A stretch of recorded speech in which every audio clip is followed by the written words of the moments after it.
Chargers to the Jets. What? Crazy. 60 mil for 1 year.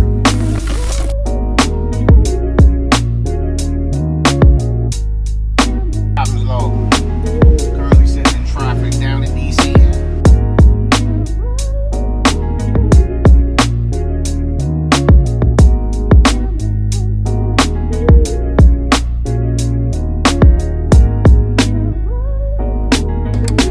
Captain's Log.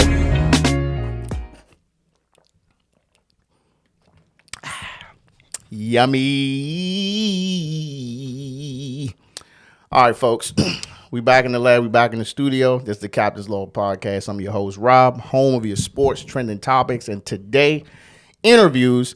I got the lovely Miss Samantha Johnson with me, the Melanin agent. Let's get a clap on the Melanin agent. Hey guys. How you doing? I'm doing well. How are you? I am very, very happy. I was able to get you on, man. I appreciate it. I feel bad because when you sent me that message, who knows how long ago, I was like, why did I miss this? I know. I was, social media at its finest. I was like, let me just send him a DM. Like, we're gonna talk social media because you on there probably on there more than I am. Sometimes. So for those who don't know, just give a brief overview of who you are and what you do. Awesome. So I'm Samantha Johnson, born and raised in PG County, Prince George's County, Maryland. Went to Parkdale High School, the best high school in PG, if you ask me. Okay. And so, I've been around, this area. I'm a homebody. I'm in real estate, been in the business for 5 years. And it's so interesting how I got into the business is that I purchased my first home, and that agent was like, you're giving me, pointers that I didn't even know about, maybe you consider real estate. Started that 5 years ago, and then from there just been running, trying to help, as many people as possible understand, real estate is the gap, that generational gap that we see in most of in most of the areas. So, I just love real estate. I love what I do. I love being able to help people to understand if this is the right time to buy and sell. And, being from here, it just gives me joy. So what were you doing before you were a real estate agent? So before I was in real estate, I actually was an accountant for a nonprofit organization. And then before that, I actually owned my own construction business. Really? Actually plumbing. Really? You was doing it or you just owned it? No. I was the majority owner to get the benefits of the minority certifications. But actually, it was with a past significant other. And he was the plumber, the master plumber, and I was the back end running the operations of the business. That's dope. Yeah. So you're not doing that no more? No, I'm not doing that anymore. But what's funny is that I am integrating what I learned in construction with real estate as well, working with investors. So project management is something that I do as well to help investors be able to just purchase the property and trust me to get the job done for either resale or for them to actually buy and hold. Dope. I only had 2 realtors, and the first one was horrible. He was horrible. Really? I gotta share it. I do. I don't listen. I ain't gonna use his name, but he was horrible. So this is my second house. The first house was in Suitland. I'm the veteran, so I had a VA loan. I said, man, let's go and get a house. Me and my wife, we in an apartment, and we just had my son we had been having my son, but we was getting ready to have my daughter. And I was like, man, it's time to get a house. I had motorcycle, I had all the toys. I was like, I want a garage. I just was parking my stuff outside. So I don't even know how we found this dude. And we found him, and he was just horrible. He was so bad, and we didn't know. What made him bad, though? Number one, he was always late. That's a huge thing for me. So what I was looking for was, all right, I don't know nothing about it. Educate me. Mm-hmm. So, he was taking us to houses, and there's no disrespect to these areas. He was taking us to the hoods and just putting us in the house. All of these houses were exactly the same. So he was taking us out Marlow Heights. He was taking us to off of, what's that, Marlboro Pike on the Suitland side, like Forestville Road. He was taking us all over there. He was taking us right by the southeast line. Yeah. He was taking us to New Carrollton on these rooms was in the attic. And I'm like, bro, I mean, did he have a buyer's consultation to even say, "Hey, these are the areas. This is what I'm looking for"? We told him what we wanted and what we didn't want, and he just was taking us anywhere to the point where I'm like, and then he was late. Yeah. So you taking us places we didn't want to go, and then you was late. So it was really frustrating. So finally, when we said, well, we're gonna spend a little bit more money, I paid $300,000 for my first house, and that was in 2015. So how the times have changed. For sure. And I bought a single family. It was in Suitland, right there on Suitland Road. You know where the Red Octopus is on Suitland Road? Yeah, single family, 300,000. Single family. It was everything in the inside was brand new. Fresh plumbing, wires, all granite countertops. The only thing was the house was just paper thin. We can hear people across the cul-de-sac arguing. We can hear all of that. Yeah, that's an adjustment. Crazy. So then another thing is, so like our cul-de-sac here, you see, I don't know, it was maybe 5 houses or something. It was like 9 houses in the same space, a cul-de-sac. So the house is only about 1,900 square feet. More than enough space for us, but like we just was on top of each other. So when you got that many houses in the cul-de-sac, it's cars. And that's what I was about to say. It's no parking. It's terrible. Yeah. So it's cars parked all over the place. And the house was remodeled. So before that, it was homeless people living in there. You had people that was stealing the copper. So when we moved in, they tried to come back to see. Well, no, people were just sitting outside. Like we had that house with the little electric box on there. So people was like sitting out there in the morning. I'm like, what's going on? So, we called the police, get it rectified. It was a nice house, but I couldn't raise my kids there. Yeah. So then we went back to sell the house, and we used this fool again. Okay.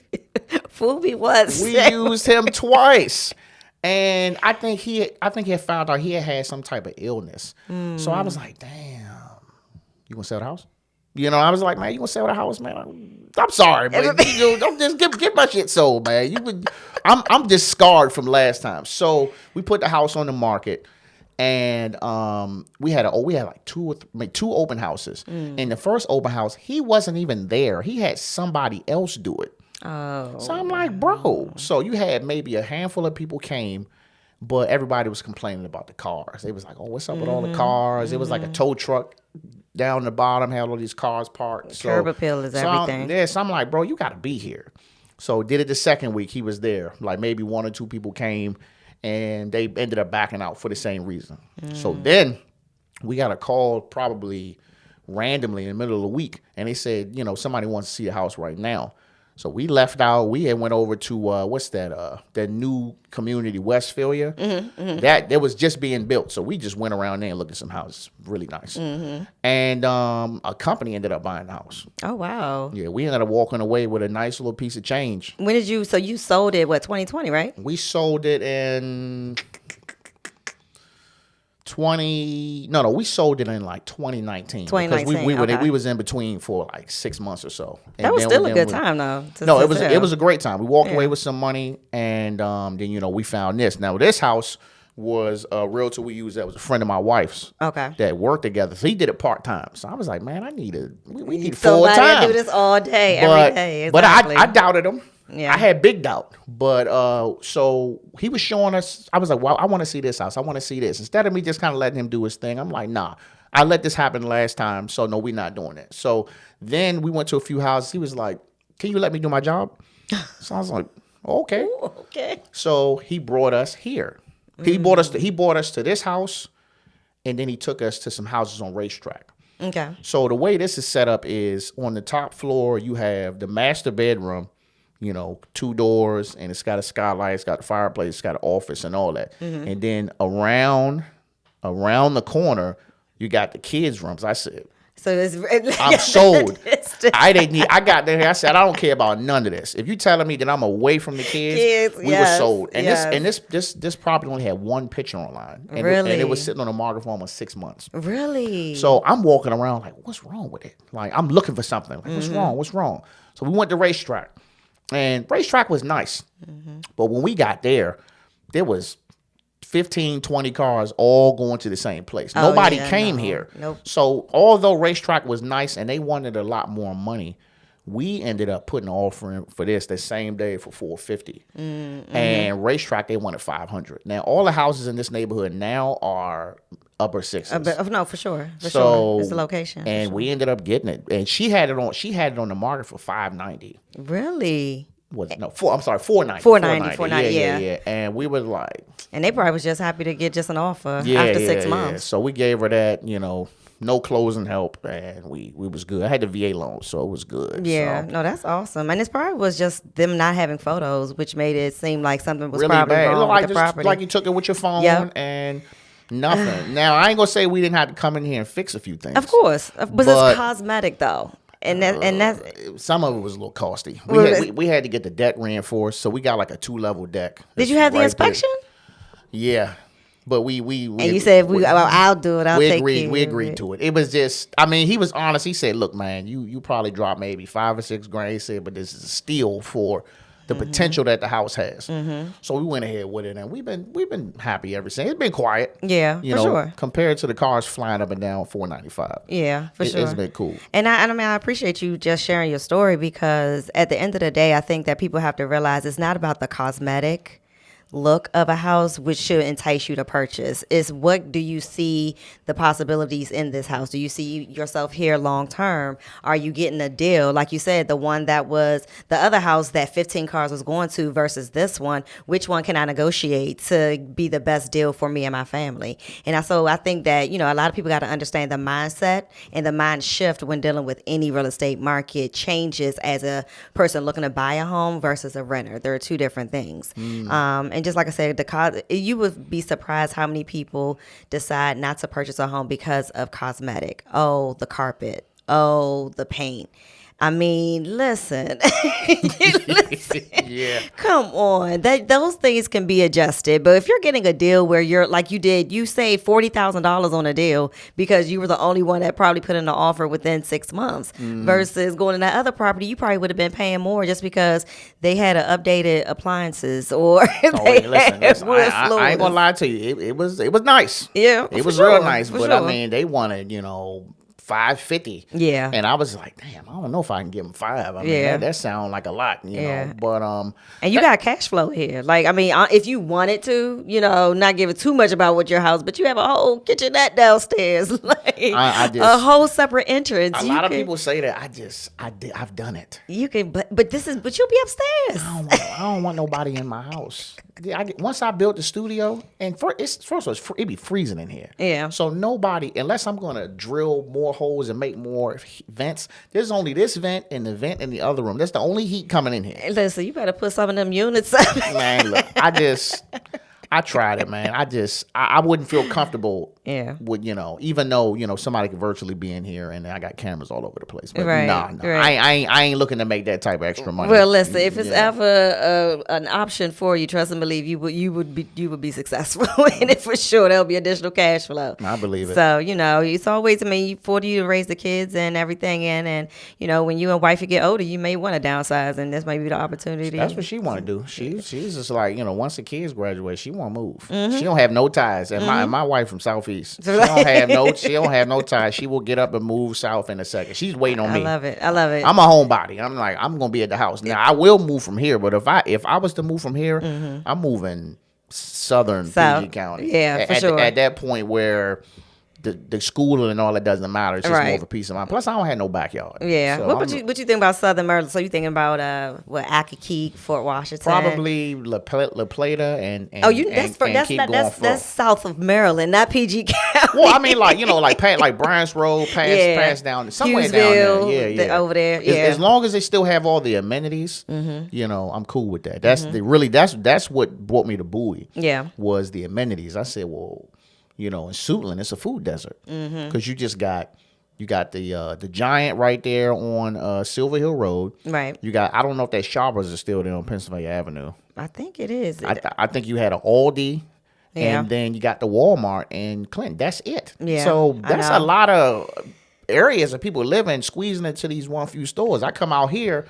it's 2 Giants, it's 2 Lidl's, it's a Home Depot, it's a Lowe's, it's 2 Targets, it's a Walmart, That's It's a just like Harris near Theater. like Woodmore. Woodmore is the same exact thing. Wilmore is so It's congested it's now, starting though. to get so. Oh my gosh! I was just saying that on Saturday. I went there, and the line to get there was so It's long. congested. And then they have it where you have the townhomes that they built over there, the Chick-fil-A line, which is always crazy long. And then they said that Wegmans is the number one revenue flowing Wegmans in the country. Really, That's how much money they make over there. it is a good Wegmans. It, though. it's a is. good. It is. You got to go in the morning. We drove from Suitland to that Yeah, Wegmans. yeah, that Wegmans is good. But it just like in that area, it's no other grocery store over there. That's true. But it's like, I mean, if you go on Central Avenue, I think that, yeah, no. Oh, with a Giant in Largo. But that's an old one too, though. That's a classic one there. Yeah, and they swapping all them out now. They like they Yeah. did the one in with Fort Washington. Yeah. They wanted to look like that. Yeah, but I mean, it is what it is. So only 5 years in real estate. 5 years. Crazy. I'd have thought you've been doing it for 20. No, 5 years. I came in the business just like running. I was still doing my 9 to 5, and so I made it my business in 2018. That's when I started real estate. I made it my business to say, hey, if I can reach my goal within this first year, then I'm ready to go full time. And so I was able to reach my goal, and I was like, okay, that same month, the following year, I went completely full time into real estate. I mean, it was just it's fun, you know. It really is fun because of the so many different opportunities that you have in real estate. Not just being a resource to your community, but the people that you meet, the stories that I can tell you about different clients that people that didn't think it could be possible. Actually, it has been possible for them to get into real estate or to buy real estate. So just overall, the 5 years I've grown a lot. Just understanding just the county itself and just understanding what people's hesitations are and try to help them to prevent those hesitations. So in that short period of time, do Mm-hmm. you feel like the real estate industry has evolved in any type of way, or do you see like maybe something brewing in the near future as far as how the whole thing works? So the real estate right now is tricky. I'm gonna be honest with you. Being in the industry, it was just a lawsuit done against NAR, National Associations of Realtors, with sellers complaining about paying the commission of the buyer's agent.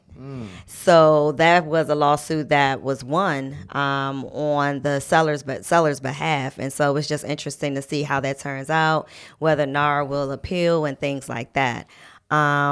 Also, technology with Zillow and Redfin, everyone is a real estate agent now. So.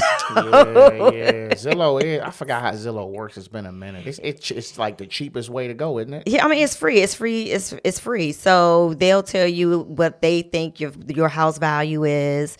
They'll show you properties that's available in your area. So it's just something that allows people just to see or look at things that they would want to purchase in the future. But with that being said, I feel like that me as a real estate agent, I really have to show what my worth is in this market because people now have the question of why am I hiring you? And the thing is, it's more than just showing a property and this is what I want and let me buy it. It's a lot that's involved in it as well. You think them Zillow numbers is accurate? And like how off are they? I mean, they could be significantly off because the thing about it is they're not asking questions. I mean, they're just basing it off the neighborhood, but they're not saying, okay, I mean, have you done any updates? Have you added a bathroom? Have you taken away a bedroom? I mean, like, what have you done? They're just giving you an overall view, and it's not accurate. I mean, it takes more to know what the value of someone's home is just by just looking at pictures. It's more to that. So it's safe to say that it's actually less. It's It's less than. It could be. It could be. So, I mean, but I'm not going to knock anybody's hustle, even Zillow or Redfin. But, it's not always. Look, I'm just saying, I get the email and I'll be like, damn. It went up 10,000 more. Like, I'm like, boo, we up 200. What's up? But listen, you could always just get into contact with an agent and they can run comps for you. Always. I like the agent. I'm old fashioned, man. I just look. go ahead and do that for me. Let me know when you're ready for me, and we come out. Okay, we want to go ahead and get that. I don't just too much. I mean, that just at that age, I don't want to do all that work. I'll leave that to y'all. Leave that to the professional. We'll appreciate it. Appreciate it. So, as far as the entire process, what part of the process do you enjoy the most? I would say, I mean, I like the entire process, to be honest with you, from the very beginning to someone thinking that it's not possible, like I said before, or, thinking that it has to be this 800 credit score and then just letting them know that it doesn't and things like that. I think from the beginning all the way to the end, I really do enjoy, because even if we're under contract, I still need us to get all the way through. So from beginning to end. So I would say, if I really had to say any part of it, it would be probably closing, because at that time You're done. you're done. That's number one. And someone can really be like, can breathe, because I'm telling you, during that time from when I'm speaking with you in the very beginning, always to closing, I am a therapist. I am your cousin. I am your keeping it real sister. I'm just like, I'm definitely more involved in the whole process itself, because I definitely want to make sure that my clients understand that your goal is my goal. And contrary to your first agent, them just showing you just random stuff that you didn't really ask for, that's not what I look to do. I look to really find properties that you would enjoy, but also reap the benefits of as far as gaining equity. Okay, let me hit you with a curveball. What's the quickest and what's the longest it's ever taken you to sell a house? I've sold a house in 2 weeks. And the longest I sold a house was 6 months. Damn. Yep. And that was because it was a short sale. So pretty much what that is that if you owe more on your mortgage than what the house is worth, you could possibly get a short sale and negotiate with the bank to be able to sell that property at a lower price than what's owed. So is that common? It's starting to be common a little bit more, to be honest with you. Where people are just, over their heads, in 2020, asking ridiculously over price. Even though interest rates were low, you still were paying a lot higher with those properties because it was so much competition. So a lot of people are just, doing short sales. And it's common because a lot of people, if you're looking where you're going into foreclosure or have a notice of default, instead of your house going into foreclosure, you could possibly just do a short sale to prevent from your credit being, hurt for too much of a long period of time. Damn. So That's crazy. yeah. Okay, so let's shift. So it's a competitive market out here. We both know that. What are you doing? What are you doing to win these people over? What are you doing? What are you doing to steal this family from me?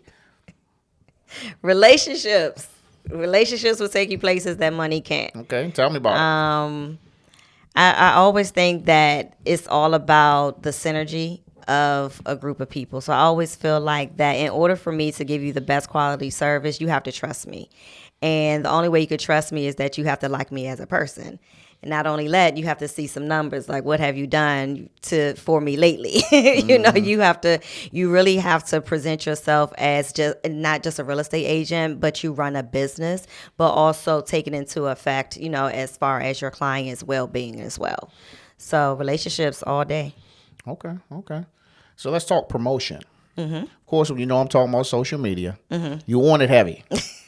Are you doing that? You got somebody running it for you? Like, how did you get the idea? What's your game plan when you're using your social media to promote yourself? For sure. So I always look at social. So when I first got into the business, it's so funny. I had a coach. His name was Coach T. He's still my lifetime coach for sure in real estate. And he was like, you got to get on the phones. You got to knock on doors. You got to do this. Like back for what I was saying, like the old school way. I'm like, I'm not knocking on no doors. I'm not, calling people. I want people to come to me. Da, da, da. So I actually started using Facebook as a way to present myself to family, friends. I mean, you were already following me on social media. You were already enjoying my content, and it wasn't content back then. It was like, let me just create a post. You were already enjoying that. So you trusted me as a person already. So now I needed you to trust me as an agent. So when I just started throwing myself out there as far as just being a resource to people, that's how social media actually got me leads to actually with people that actually closed on properties. And so that wasn't really heard of, to be honest with you, like 5 years ago. Now, fast forward now, I look at social media. I mean, It's the only way at this point. it's the only way. But I also look at it as a resource to get people out of social media. So if it's someone that's looking to buy, sell, or invest in real estate, you found me on social media, but I want your name, email address, and phone number so we can start chatting outside of social media as well. Social media is just the introduction. For sure. And then you want to, get more personable with For them. sure. Like, let's get off of here. Yeah, for sure. I think social media too is like your resume.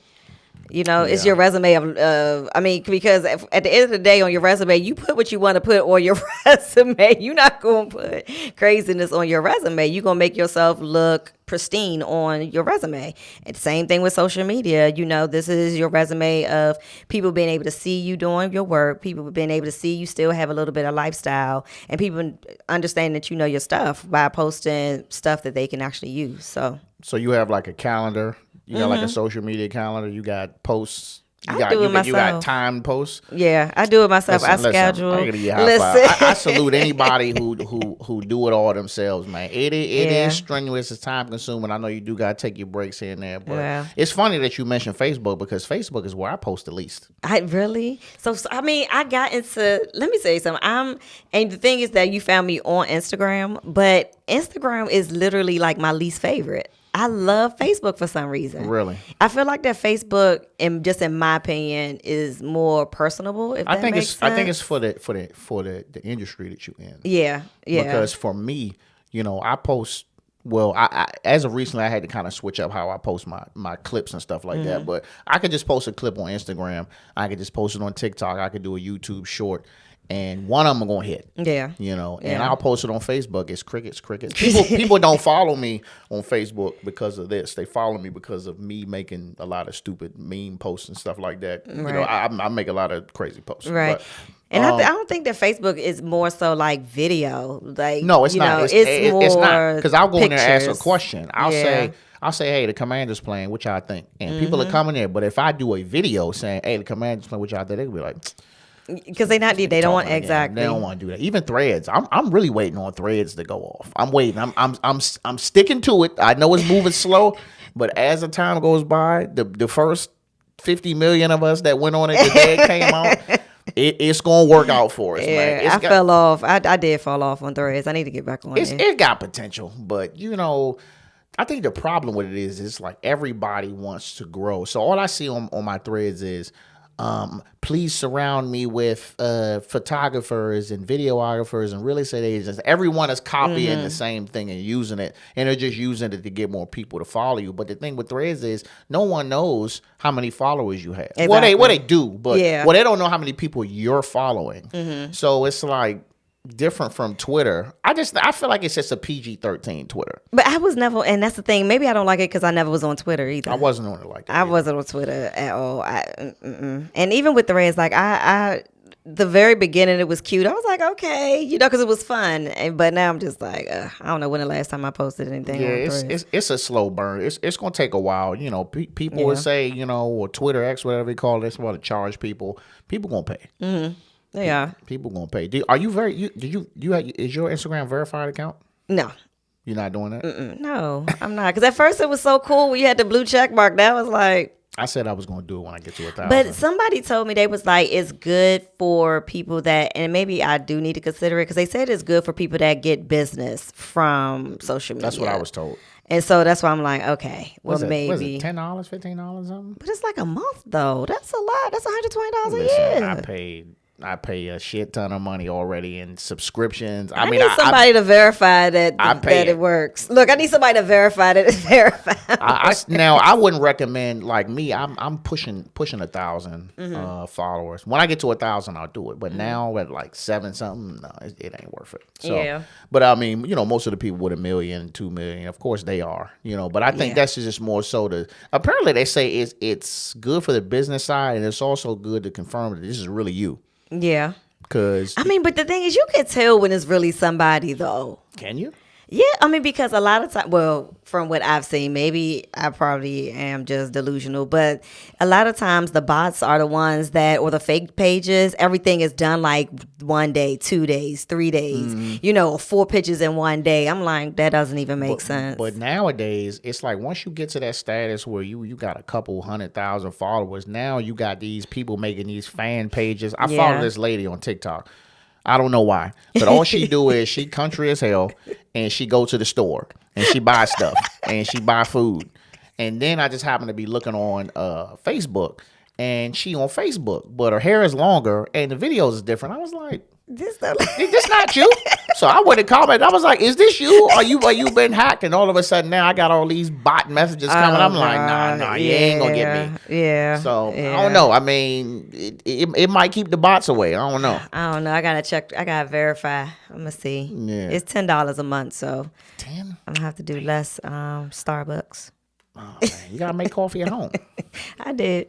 I do. Oh, you want to go? It's just it's just not Starbucks though. Understood. Understood. You should get an Nespresso machine. You ever had it? I didn't. I might have to ask somebody to get something for it's Christmas. as close to. Only thing is, you can only get the coffee from either Montgomery Mall or Pentagon City. Who got time for that? It's good coffee. I'm at the National Harbor. It's good coffee though. You Pentagon City right there. That's not that close. Well, yeah, That's right there. It is. Just hit it It's during right the there. day. Get you about. It's expensive. See, but that's what I'm saying. It's more. I might as well just go to Starbucks. I would say this: the next time you're in Pentagon City, just go in there, have them. They'll make you a cup and taste it. I bet you walking out there with the whole kit. Watch. We had it for the longest, but the machine we bought it broke, and then we got another one that broke. I was like, God damn it! So now we just got a traditional pot. I mean, I still got my little pie that I like love. the pot is, only my only issue with the pot is it be left over. Yeah, That's yeah, it. They're yeah. trying to give it to you exact with a little foam on the top. All right, we all over the place. Let's get back. We don't went to coffee. I know that's okay. That's what a good conversation do to you. Exactly. So how do you stay informed on like changes in the market and the business industry and all that? So I have a good office or brokerage that I'm a part of, which is Keller Williams Preferred Properties. So in Upper Marlboro, Maryland, woo woo. And they are very good at keeping us informed of like the trends, and also like what's going on in the local market as well. Also, just the multiple listing services. So that pretty much is the database that all real estate agents have access to, that Redfin and Zillow get all of their information from when homes are for sale or coming soon. So you can actually create reports to show trends, like how many days on the market, how long does it take, did a property sell for the list price that they asked for, things of that nature, to really understand which direction the market is going for sure. Besides that, I just also follow or go to networking events to understand what's going on. And for me, I like to know what's going on again in the local market and not the national news. Because it's something and I think that's what people got to understand too, is that we have a different market than what California market may be or what Houston market may be. So when you're looking at like CNN and Fox News and stuff like that, and you're getting, real estate updates, they're talking about the U.S. overall, but not specific to D.C., Maryland, and Virginia. So I think that's important to understand too, what your market is actually doing. Understood. Good answer. You studied this? What we got here? I'm gonna start just not giving people the answer, so it just catch you off guard. Look, I talk off the top of my head, so you ain't got to. Nah, it's okay. I'm joking with you. So, can you share a memorable story with you, whether it's good, bad, challenging, just a good story? So a good story that I have recently is that I was working with a VA client. And so they were looking to purchase a home, but this husband was very specific that he wanted an assumable loan. And pretty much what that is that interest rates right now is in like the sevens or whatever the case may be. But if you are a buyer that has either a VA loan or you have an FHA loan, and a seller of a home that you're interested in has a VA loan or an FHA loan, you can assume their monthly payments and their interest rate. So Really? So this process took a while. It took about 6 months to actually do this, and we finally found a home. They went under contract. They were so patient, but they were able to get into that house that was about like $550,000 with a 2.5 interest rate in this market. That's crazy. I In didn't know you this could do market, that. yep, you can actually do it. And people, that's what I'm saying. It's just like it's so much. That you Shout can out to the VA. Damn. Listen, shout out. I keep telling people that's the MVP of loans right there. The Man, VA. look, the VA loan. Let me tell you, the first house we came in there, we had to put up like $2,000. We got it back. Mm-hmm. For this house, we had to come in there for what I think it was 1,500. We didn't get that back, but Yeah. compared to what I got a buddy of mine.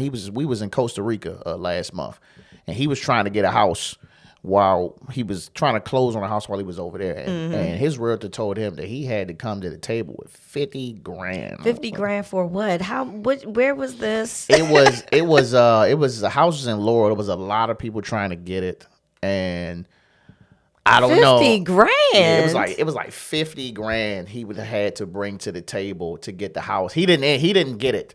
And I was like, yeah, bro, I don't think you needed that. But I mean, he was That's crazy. He was in a situation where he needed to get in something ASAP. So I don't know if that means anything for the closing, but yeah, he would have had to He had a VA loan?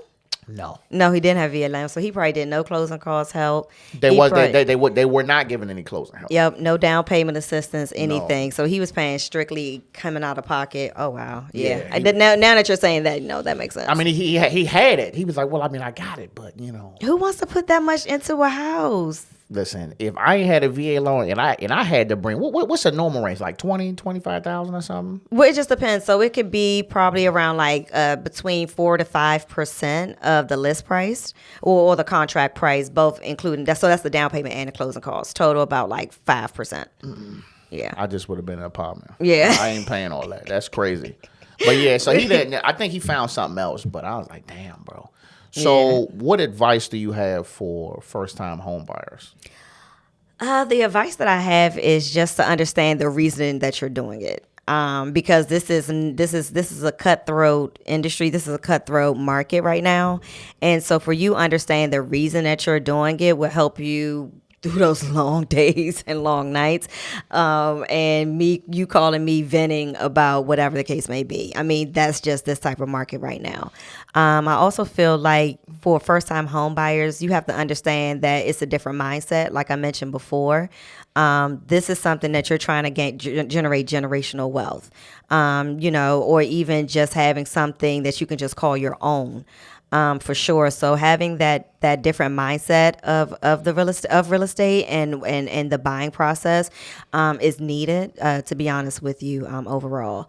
Also, I think that just to have the conversation, listen, I know we get this bad stigma about real estate agents, like we're just salespeople, this and that, but really? Listen, we get so much, but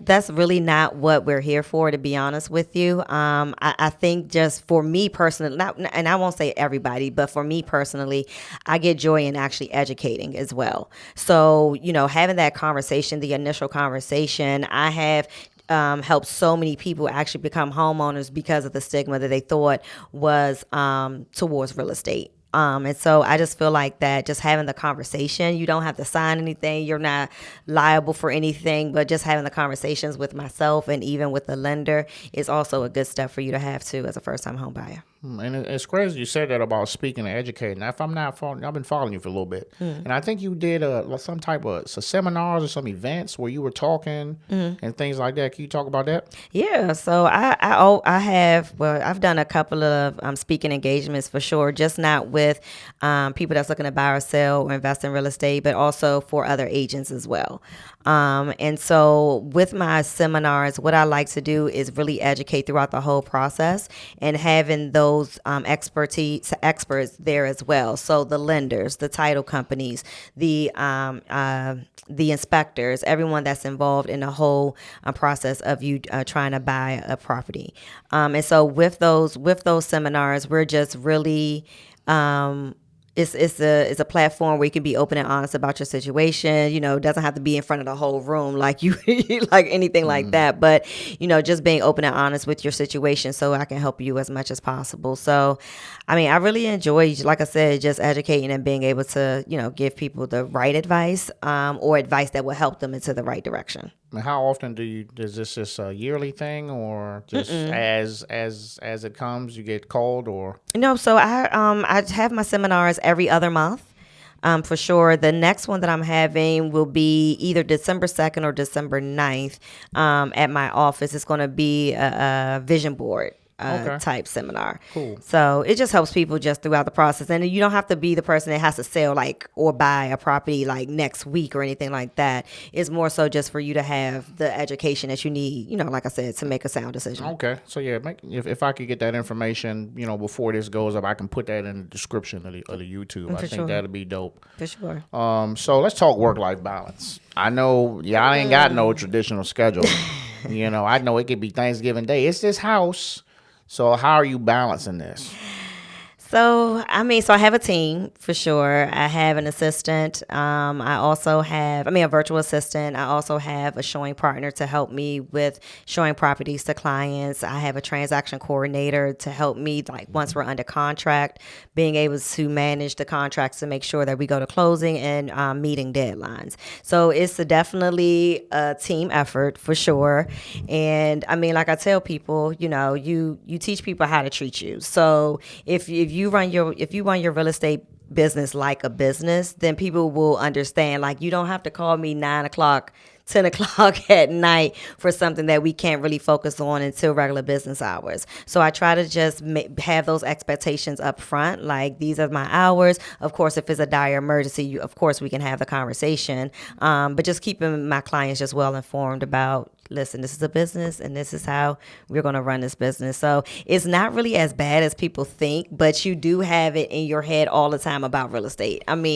Everywhere I go, I'm thinking about real estate, even though I may be, off of work or even out of the country or out of town, but you always think about real estate. So in your industry, when's the best time to vacation?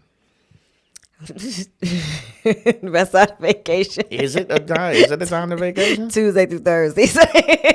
What?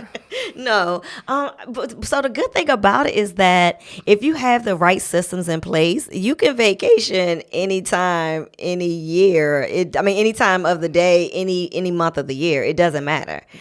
Because you can really do everything you need to do either on your computer or on your phone. So honestly, I really don't have to physically be there for you to be able to accomplish your real estate goal. Of course, I build that relationship with you, of course, where I'm involved as much as possible.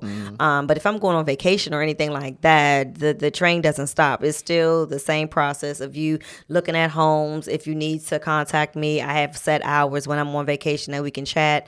So yeah, we can work from anywhere, and that's the benefit of real estate. But it's got to be like a busy and a slow time of the year, right? Yeah, for sure. So the busy time is during spring and summer, because that's when people have their kids out of school, and so that's the time where they're like, okay, this is the best time for us to find a different home and a school system and things like that. So spring and summer is always the busiest time. Okay. Yeah, the slowest time is when it's cold outside. So around this time, and that's probably when you're not going to see as many houses on the market. Yep. But it's also a good time where if you're a buyer, it's less competition as well on your end.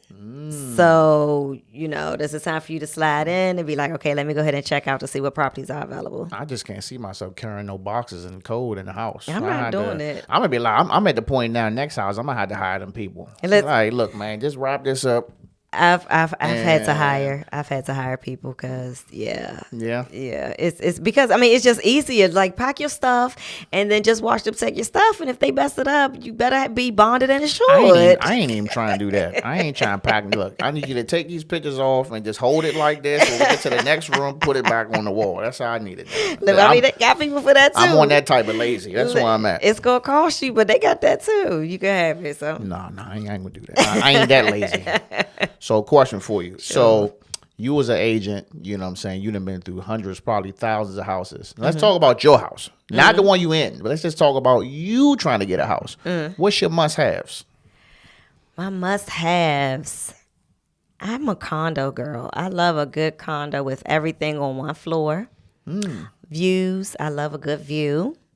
I love natural sunlight. I love open space to be able to entertain.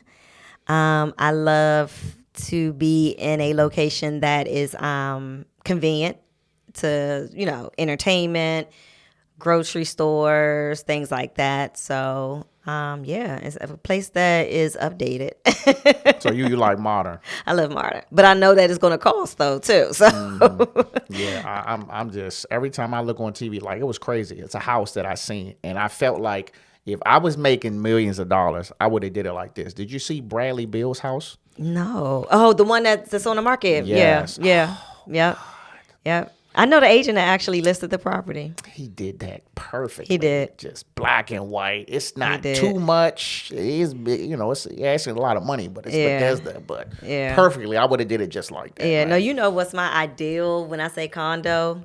Ghost off of Power. Remember his condo? The one his with all the windows and all that. And had the Really? You want me elevator. that high up? Yes, with the elevator that went straight up. I mean, in this, we're not gonna have it in the DMV. We can't go up but so high. Like we restricted because we're next to the near the White House. But that's the type I want. I want the views. I want the elevator. I want the modern That's chic what my wife look. want. She's like, let's get a house in DC. I'm like, never. Never. I would never move to DC. I'm have a pickup truck. Are you kidding me? Isn't it terrible? I hate these. I feel like the single family house is in jeopardy right now. Yeah. Because they're building these townhouses. They're building a whole new neighborhood right over here where Reed Temple is. Yeah, South I don't Lake. know. Yeah, they're building this whole. Is that what it's called? Yep. They're building this whole neighborhood, and I think it's all single family. It's supposed to be some townhouses in there too, but townhouses are taking over. There's too many. Yeah. It's too many steps. Yeah, no, townhomes are taking over, and it's actually they put they proposed a bill to cease townhome builds for a while too, because that's what they were saying. It was like the infrastructure is not holding it together for us to be able to do that. And I mean, listen, I had a townhome and now I have a condo, but my townhome I was able to rent it out. I think they are good for rentals, to be honest with you, because I think someone would look forward to more so renting a townhome than probably like a single family home. But yeah, it's a lot of townhomes that's being built that's like ridiculous right now, for sure. You think the rental thing is really the wave? Rent these rental homes, renting houses to people and all that. Is that really the thing? I see a lot of people doing it, but I'm like, it just seems like it's a headache. That's the thing. I mean, because at the end of the day, your ultimate goal, I mean, it just depends on what your goal is. Like, if your goal is like, listen, I want to have some investment properties, whatever the case may be, then your first property that you purchase would be a good cash flow for you. And then rent is always going up. And people are always renting. People will always need to rent, for sure. And so, I mean, and the thing is, you can get property management companies to help run it. I was told that you literally can get somebody to do the whole thing. You could get somebody to do the whole thing. But how much are they getting out of that? They're not getting much. I mean, they're probably getting out of maybe $250 a month. A month, yeah, That's not bad. at that. So, I mean, if you're getting cash flow where your mortgage is like $1,300, $1,400 a month, mind you, this is like the property that you sold in Suitland. If you would have rented that property out, how much was your paying rent? $1,900. You was paying $1,900, and that's what, a 3-bedroom single family? It was 4. 4 bedrooms? Mm-hmm. And the basement everything was done. Oh yeah, you probably would have got like $2,600 a month off of that. And if you really want to be smart, you can do Section 8. And Section 8 had that government. I just heard you. the horror stories about. I got a buddy. He got rental properties. He got 3. He won't do it because he was just like, he's like, yeah, it's guaranteed money, but he's just like the risk. I know 2 people that have done it, and he's just like the horror stories of when you got to get the people out. Like he had a townhouse in, I think it was somewhere in Glen Burnie, and he had to get the people out, and they trashed the joint and left. Like trashed it, like it was shit everywhere, and just trashed it up and left. And then the one guy, he was just like, stuff. They just kept breaking stuff, and then he was coming and replacing, and he was just like, well, how stuff keep getting broken? Because they was having parties every weekend. So I'm not saying I wouldn't do it. I wouldn't be opposed to it, but you have to be in order if you're coming up in one of my spots. And I think it's more so too, like having that property management company. Did he have I mean, you probably don't know. Probably not. And that's the thing. Like you want to save costs and cut costs and be like, I could do it myself. And he didn't. And he moved away, so he didn't even live in the States. I was like, well, who checking the house? Exactly. So if you had a property management company to go in there, and in the actual lease it says, okay, you can go in there every quarter, every 3 months, check it out, every 6 months, whatever the case may be, then you can go ahead and do that, where you continuously making the updates that need to be done or the maintenance that need to be done on the property. So it's ways to get around it, for sure. I mean, yeah, you do have those terrible ones that just do crazy stuff as well. But then also too, you have to look at, if I'm renting out to Section 8, I'm doing it just this way. If I'm renting out to someone that had an income, coming in based on a 9 to 5, I'm going to run your credit. I'm going to check with, past landlords, see how you were doing. I even have where sometimes, with my last one that I actually rented out, I had someone completely that was not me go to the property to see how you were actually living. In the property, like our neighbor, when we moved in the first house, our neighbor, we didn't know he was renting, but man, this thing was trashed. He had people coming in. I think it was a crack house or something, So I'm coming on. I ended up saying something to him. It's only, me as a homeowner, this is my house, so this is like, I got to protect my family. So I'm like, look, man, you moving real crazy out here. My kids out here. I was like, you got cars pulling up, parking in, because we had adjoining driveways. I was like, you got cars parking in my driveway thinking that, that's cool. I was like, you got to tighten up. So eventually he had to move. So the owners came and he let me see the inside of the house. Man, it was a room with lighters all in the corner. So I'm looking at him. I was like, you didn't know none of this was going on? Exactly. He's like, well, we I'm like, we what? I was legitimately like waiting for an explanation. He really didn't have an answer. So this dude was in there. He wasn't paying the rent and just trashed the house. And he had to gut the whole thing. He had to gut the whole house, everything, to redo it, to sell it. And even then, he ended up not selling. He was going to take a loss. That's crazy. Because he had put probably $200,000 in it. $200,000 into the house? Pretty much. Oh my God! Something around there. Yeah, he had to literally get everything in there redone. It was like so much, like, if you're in a room where it's like smoke, you're smoking all the time, and it's just like on the wall type of thing. Oh yeah, he had to get all. Because then you got to take all your carpet out, the padding and everything. Yes, he had to get all the paint in there stripped. He had to rip all the appliances out, everything. It was crazy, and I just sat there out the window while the dude. I just crazy. I got this picture I posted every now and then, where he had this van that was parked in the driveway and it never moved. And it was finally getting towed, and it was a picture of me with some coffee. I just was the biggest smile ever in my robe, just looking like, yeah, get that shit out of here, man. So, Dang, so I just look at stuff like that. I was like, man, look, I got PTSD, man. I don't have the patience for that. If I didn't put some money in this, and you come in here and trash it, man, we're gonna have a problem. Yeah. We're gonna have a problem that ain't gonna get solved legally. You know what I mean? So, and I think that I think people should expect, if you're going to be a landlord, there are certain things that you probably would have to do once they move out. Carpet, already granted, probably would have to get carpet done again. The blinds will probably have to be done, especially if you got the cheap blinds from Home Depot. And then, of course, like painting. Like those things, of course, should be your normal, I know that I have to get these things done. But besides that, like holes in the wall and all of that. And the thing about it is that I wish tenants would just tell you. They like to keep you secrets. Like they talking to their parents. They don't want to tell you that, okay, this is happening. It's a small leak here, whatever the case may be. They want to wait until it get drastic. Then they want to mention it to you. So that's another thing with building relationships and having that trust factor of, listen, don't trash my place. Treat this place like it's yours. I'll treat you fairly. You treat me fairly type thing. And having that mutual agreement instead of just I'm the landlord and you're the tenant type thing. It really doesn't work out for the best. Okay. I'm going to look into it. All right. So what's the future of your brand? I want to get more involved with creating inventory because that's the lack that we're having in in the DMV in the U.S. period is the lack of inventory. So when I say that, I want to get more involved with my investors, and possibly with developers as well, to really be able to connect buyers with developers or with investors, where if an investor finds a home, or if you find a home, you can have this investor renovate it and you just directly you purchase it from them directly. So I just want to be that connection, with being able to create the inventory. If you don't see it on the market, well, okay, then we can create it for you instead of going to the big developers like, Ryan Holmes or Stanley Martin. No, we can have an exclusive buyer find, have that property just built from the ground up for them. That'd be dope. Yeah. Okay. Last question. Any advice for any future upcoming inspiring real estate agents? Don't do it. So, no, I'm joking.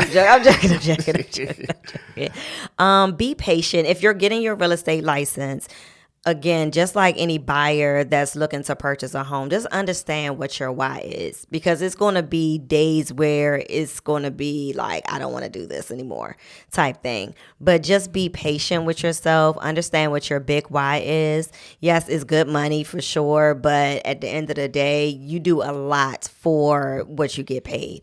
You have those sleepless nights. You miss time with your family. You miss a lot. And so in the beginning, it's just having that patience, understanding your why, and then understanding the market itself. Like, be a student of the game for as long as possible. I've been in business for 5 years and I'm still a student in the game, and I still plan to be a student of the game for a long period of time, because you have to understand how the market is evolving for you to be able to cater to the public and being that resource or being that helping hand for the public. So just take your time and understand what you're really getting yourself into, and have a mentor as well, to help you, guide you through the process. Mentor is very clutch, man. This is a very underrated tool, man. Yes. And find a mentor. I'm still looking for a mentor for this, what I'm doing. Yeah. As well as photography. I'm doing that now too. Yeah. So yeah, because if somebody has already been through it, they can just help you not go through the BS, when they can be like, no, just try to do it this way. Find the people that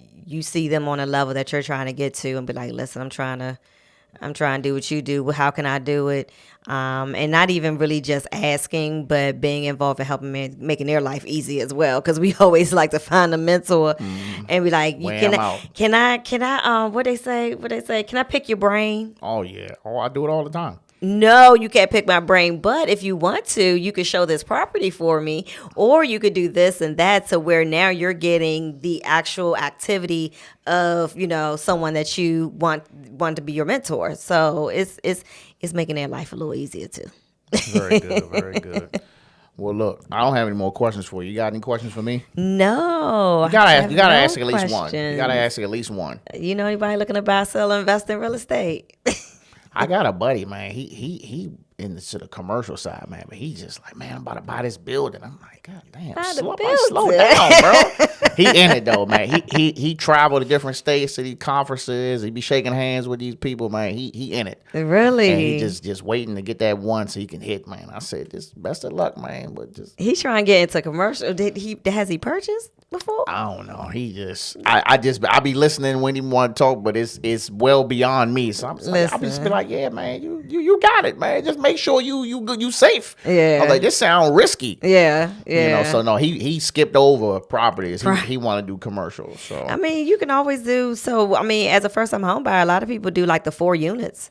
So where you purchase the 4-unit building, live in one, and then you get that rental income from the other ones. I think he passed that. He passed that too? He putting money in like apartment complexes. Oh, he's trying to. Type of joints. Okay. He on that type, like they about to rebuild it or build one. He trying to get in that type of stuff. Oh yeah, so he trying to be a quiet investor. Yeah, he trying to do something like that. So Listen, I mean, if it work, I mean, if let it work. So all you can be is just shake your head, be like, good job. Well, look, I appreciate you coming through. Of course. Before you go, let the people know where they can find all your social media handles. For sure. So I am Samantha.johnson.realtor on Instagram, the Melanin Agent. I am also just Samantha L. Johnson on Facebook. And if you need to contact me directly, my email address is sljohnson@kw.com. And my office number is 301-377-1530. Very good. Well, here you have it. Miss Johnson, we are done. Capping out. Thank you.